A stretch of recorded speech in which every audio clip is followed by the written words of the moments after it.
சிவகாசி பெரிய பள்ளிவாசல் முஸ்லிம் ஓடை தெருவில் வசிப்பவர் ஓட்டுநரான அக்பர் அலி. இவர் ஏற்கனவே கணவனை இழந்த சையத் அலி ஃபாத்திமா என்பவரை கடந்த சில ஆண்டுகளுக்கு முன்பு திருமணம் செய்து கொண்டார். சையத் அலி ஃபாத்திமாவின் முதல் கணவர் முபாரக் அலி கடந்த சில ஆண்டுகளுக்கு முன்பு விபத்தில் உயிரிழந்தார்.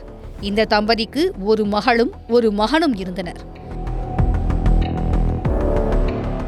அக்பர் அலி அவ்வப்போது ஃபாத்திமாவிடம் பணம் கேட்டு தொல்லை கொடுத்ததாகவும் அவரை சந்தேகப்பட்டு தகராறில் ஈடுபட்டு வந்ததாகவும் கூறப்படுகிறது. அப்படி ஒரு நாள் ஏற்பட்ட தகராறில் ஃபாத்திமாவை அரிவாளால் வெட்டிய வழக்கில் அக்பர் சிறையிலிருந்து சில தினங்களுக்கு முன்பு ஜாமீனில் வெளிவந்துள்ளார்.